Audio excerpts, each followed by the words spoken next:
Greetings, saints.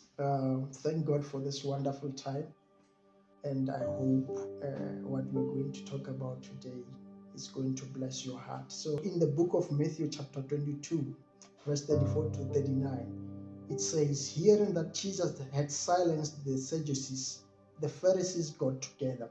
One of them, an expert in the law, tested him with this question: Teacher, which is the greatest commandment in the law? Jesus replied, love the Lord your God with all your heart and with all your soul and with all your mind. This is the first and the greatest commandment. And the second is like it: love your neighbor as yourself. So you love the Lord with all of your heart, with all of your soul, and with all of your mind. So we should love Him with all of our heart. The representation of heart is a seat of your affections.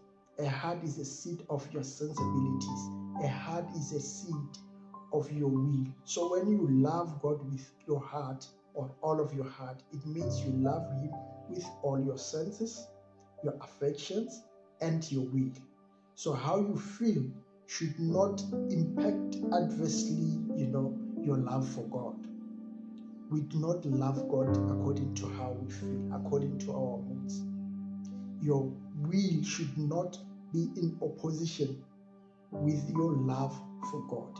So all these things I mentioned should all times, your senses, your will, and your affections should be subservient to the love that you have for God. So, all these things, loving God must be in obedience.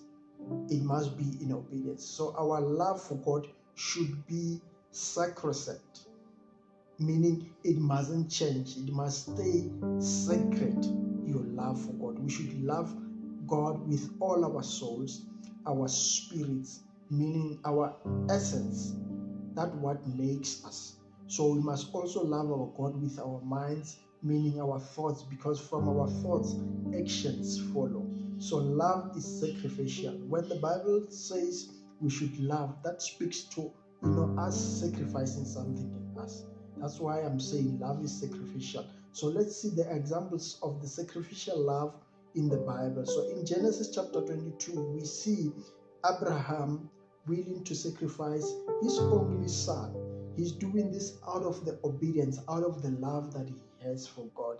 And we see the same in John chapter 3, where God is willing to sacrifice his only son, the one that he says, I love. He loves Jesus Christ, but is willing to sacrifice him for a greater cause, that is for our salvation.